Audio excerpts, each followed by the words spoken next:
அன்பர்களே வணக்கம். நாம் இன்னைக்கு வீடியோ பதிவில் எதை பற்றின தகவலை பார்க்க போகிறோம் அப்படின்னு பார்த்தீங்கன்னா, நரப்பிரணவம். சரிங்களா? இந்த நரப்பிரணவம் அப்படின்னா என்ன அப்படின்னு பார்த்தீங்கன்னா, பிரேத ஆத்மாவோட உதவியினால் எதிரியை 21 நாட்களுக்குள்ளாகவே வீழ்த்தக்கூடிய ஒரு அதிபயங்கர சக்தி வாய்ந்த அதர்வன பிரயோக முறை தான் இது. சரிங்களா? இது ரொம்பவும் பயங்கரமான ஒரு பிரயோக முறை. இதை எக்காரணத்தை கொண்டும் யாரும் முயற்சி பண்ணி பார்க்காதீங்க, தெரிஞ்சுக்குங்க. சரிங்களா? நானும் இந்த வீடியோ பதிவில் ஒரு சில விஷயங்களை மறைச்சு தான் சொல்லுவேன். சரிங்களா? இது என்னென்னா ரொம்பவும் அதிபயங்கரமான ஒரு அதர்வன பிரயோக முறை. இந்த பிரயோக முறையை ஒரு தடவை எதிரி மேலே நம்ம பிரயோகம் பண்ணிட்டோம் அப்படின்னா, எதிரி என்ன செய்ய முடியாது அப்படின்னா, எந்திரிக்கவே முடியாது. அவன் எந்த இடத்துல போனாலும் இதை கொண்டு சரி செய்கிறதுக்கு உண்டான வழி இல்லை. இதை கட்டுப்படுத்தக்கூடிய சக்தி எந்த மாந்திரிகனுக்குமே கிடையாது. சரிங்களா? என்னென்னா அந்த அளவுக்கு ஒரு அதர்வன வேதத்தில் படி ஒரு எதிரியை வீழ்த்துறோம் அப்படின்னா அதை கட்டுப்படுத்தவே முடியாது. அந்த விஷயத்தை திசை திருப்ப முடியுமே தவிர, அந்த அதர்வன பிரயோகத்தை கொண்டு ஒரு ஏவல் பண்ணுறோம் அப்படின்னா அதை வச்சு கட்டுப்படுத்துறது சாமானியம் கிடையாது. ஒரு தடவை எதிரி மேலே இதை பிரயோகம் பண்ணிட்டோம் அப்படின்னா கண்டிப்பாக எதிரி என்ன செஞ்சிருவான், விழுந்து போயிடுவான். சரிங்களா? அப்பேற்பட்ட அதிபயங்கர சக்தி வாய்ந்த பிரயோக முறையை பற்றி தான் நம்ம இன்றைக்கி வீடியோ பதிவில் முழுமையாக நம்ம பார்க்க போகிறோம். வீடியோ பதிவுக்குள்ளே போகிறதுக்கு முன்னாடி நம்மளுடைய சிவருத்ர மகாகாளி அருள்வாக்குப்பிடம் யூடியூப் சேனலை சப்ஸ்கிரைப் பண்ணாதவங்க சப்ஸ்கிரைப் பண்ணிக்கிங்க. அதாவது இந்த முறை எந்த அளவுக்கு அதிபயங்கர சக்தி வாய்ந்ததோ அந்த அளவுக்கு ஆபத்தும் நிறைஞ்சது. சரிங்களா? ஏன் ஆபத்து நிறைஞ்சதுன்னு சொல்கிறேன் அப்படின்னா, அதாவது ஒரு விஷயம் எந்த அளவுக்கு குயிக்காக ரிசல்ட் கிடைக்குதோ அந்த அளவுக்கு ஆபத்துமே இருக்கும். இதை எக்காரணத்தை கொண்டும் யாரும் தவறான நோக்கத்திற்கு பயன்படுத்தாதீங்க, யாரும் முயற்சிக்கவும் செய்யாதீங்க. ஏன் அப்படின்னு பார்த்தீங்கன்னா, இது ரொம்பவும் ஆபத்தானது. சரிங்களா? அதாவது முன் அனுபவங்கள் இல்லாதவங்களாம் இதெல்லாம் தொட்டு கூட பார்க்கக்கூடியது. தெரிஞ்சு வச்சுக்கோங்க, இப்படிலாம் மாந்திரிக விஷயங்கள்ல இருக்குது அப்படிங்கிறத தெரிஞ்சு வச்சுக்கோங்க. தெரிஞ்சு வச்சுக்கிறதுனால எந்த ஒரு தவறும் கிடையாது. அதை நம்ம முயற்சி பண்ணி பார்க்கும்போது தான் ஆபத்துகள் இருக்கும். சரிங்களா? இந்த பிரயோக முறையெல்லாம் பார்த்தீங்கன்னா உடற்கட்டு போட்டு தான் செய்யணும். சரிங்களா? அனுபவங்கள் இல்லாதவோ தொடவே கூடாது. எந்த ஒரு மாந்திரிகராக இருந்தாலும் அனுபவம் இருக்கிறவங்க மட்டும்தான் இதை பிரயோகம் பண்ணணுமே கூட. சும்மா சோதிச்சு பார்ப்போம், முயற்சி பண்ணி பார்க்குறோன்னு யாரும் செய்ய வேண்டாம். சரிங்களா? ஏன் சொல்கிறேன் அப்படின்னா, அதாவது மாந்திரிக பயிற்சியில் குரு தன்னுடைய சீடனுக்கு பார்த்தீங்கன்னா ஆரம்ப காலத்தில் இந்த நரப்பிரணவ முறையெல்லாம் பண்ண விட மாட்டாங்க.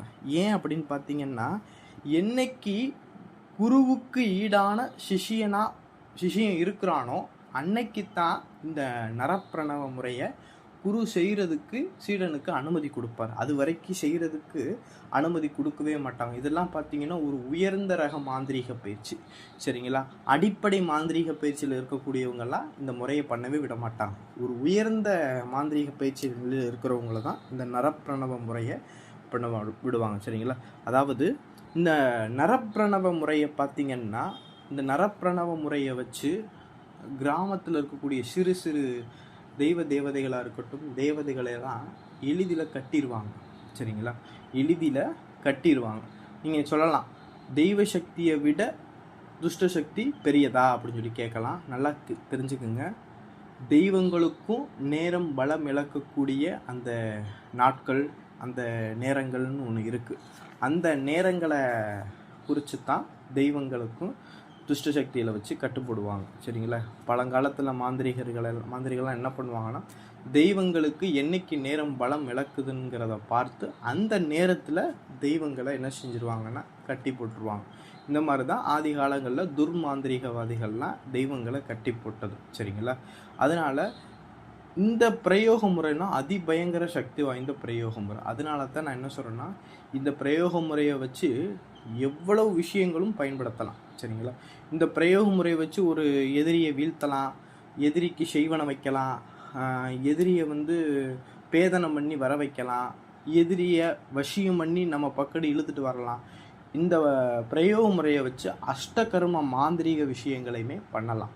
இந்த முறையை பயன்படுத்தி குயிக்கான ரிசல்ட் வேணும் அப்படின்னு நினச்சோம் அப்படின்னா இந்த முறையை வச்சு நம்ம நிறைய முறைகளுக்கு நம்ம பயன்படுத்தலாம். சரிங்களா? அந்த அளவுக்கு அதிபயங்கர சக்தி வாய்ந்த பிரயோக முறை இது. சரிங்களா?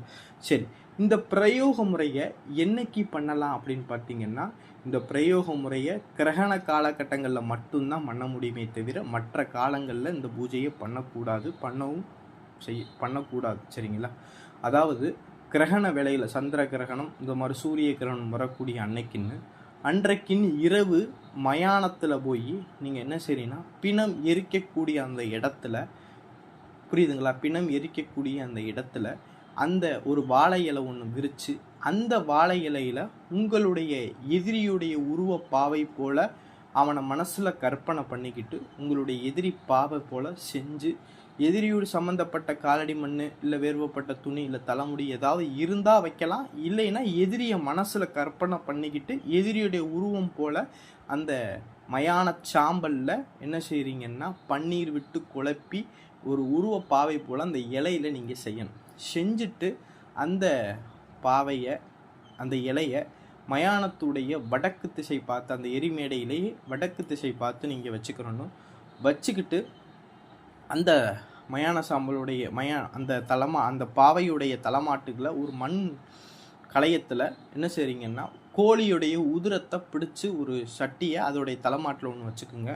ஒரு வேப்ப எண்ணெய் தீபம் ஒன்று அந்த பக்கத்தில் ஏற்றி வச்சுக்கிட்டு, இதுக்கு பார்த்தீங்கன்னா 8 விதமான இலை போட்டு 8 விதமான படையல்கள் போடணும்.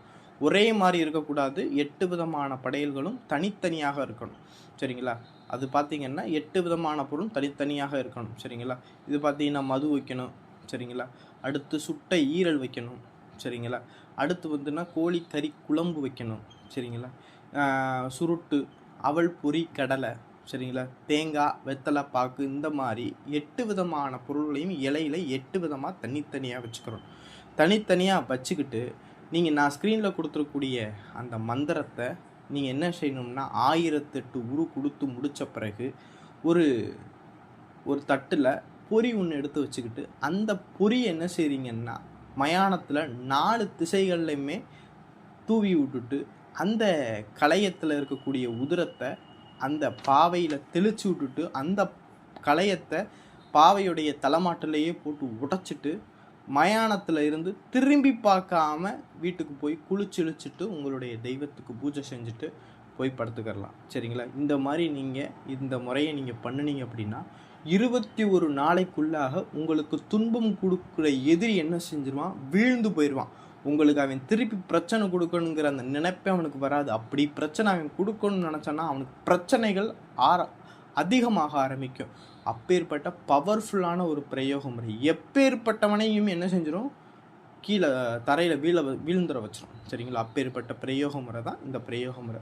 இந்த பிரயோக முறை எக்காரணத்தை கொண்டும் தவறான நோக்கத்திற்கு யாரும் பயன்படுத்த வேண்டாம். உண்மையிலேயே எதிரிகள்னால கஷ்டப்படக்கூடியவங்க மட்டும் இந்த பிரயோக முறையை பண்ணுங்கள். யாரும் அனுபவம் இல்லாதவர்கள் இந்த பிரயோக முறையை யாரும் பண்ண வேண்டாம். இதையெல்லாம் தெரிஞ்சுக்குங்க. சரிங்களா? தெரிஞ்சுக்கிறங்க தவிர இதை யாரும் பண்ண வேண்டாம். இது இப்படிலாம் இருக்குது மாந்திரிகத்தில் அப்படிங்கிறத தெரிஞ்சுக்குங்க. யாரும் பண்ண வேண்டாம். திருப்பி சொல்கிறேன், யாரும் பண்ண வேண்டாம். சரிங்களா? இந்த வீடியோ பதிவு பிடிச்சிருந்துச்சு அப்படின்னா நம்மளுடைய சிவருத்ர மகாகாளி அருள்வாக்குப்பிடம் யூடியூப் சேனலை சப்ஸ்கிரைப் பண்ணாதவங்க சப்ஸ்கிரைப் பண்ணிக்கிங்க. அதாவது வருகின்ற வெள்ளிக்கிழமை அன்னைக்குன்னு காலையில் 10:30 மணியிலிருந்து 12:30 மணி வரைக்கும் நமது சிவருத்ர மகாகாளியம்மனுடைய ஆலயத்தில் பார்த்திங்கன்னா அமாவாசை பூஜை நடக்கும். அமாவாசை பூஜை அன்னைக்குன்னு அருள்வாக்கு அப்படிங்கிறதும் நடக்கும். அருள்வாக்கில் கலந்து கொள்ளக்கூடிய பக்தர்கள் கலந்து கொள்ளலாம். அதே சமயம் அமாவாசை அன்னைக்குன்னு அபிஷேக பூஜைகள், அலங்கார பூஜைகள் காளிக்கு நடக்கும். எலுமிச்சம்பழ மாலை சாற்றி வழிபடுபவர்களும் வந்து ஆலயத்தில் வழிபடலாம். அதே சமயம் பார்த்திங்கன்னா எலுமிச்சம்பழ மாலை போட்டு வழிபடக்கூடியவங்க, வெளிநாட்டில் இருக்கக்கூடியவங்க, வெளியூரில் இருக்கக்கூடியவங்க பூஜை பண்ணணும்னு விருப்பம் இருந்துச்சு அப்படின்னா உங்களால் அந்த பொருளை வாங்கி கொடுத்து உதவ முடிஞ்சிச்சு அப்படின்னா ஸ்க்ரீனில் தெரியக்கூடிய அந்த வாட்ஸ்அப் நம்பருக்கு பொருள் ஏதாவது உதவி நினச்சிங்க அப்படின்னா வாட்ஸ்அப் நம்பருக்கு தெரிவித்து நீங்கள் அதுக்குண்டான கட்டணம் செலுத்தி நீங்கள் அந்த பூஜையை செஞ்சுக்கிறலாம். நம்ம காளிக்கு அமாவாசை அன்னைக்குன்னு. இந்த வீடியோ பதிவு பிடிச்சிருந்துச்சு அப்படின்னா நம்மளுடைய சிவருத்ர மகாகாளி அருள்வாக்குப்பிடம் யூடியூப் சேனலை சப்ஸ்கிரைப் பண்ணாதவங்க சப்ஸ்கிரைப் பண்ணிக்கிங்க. நன்றி, வணக்கம்.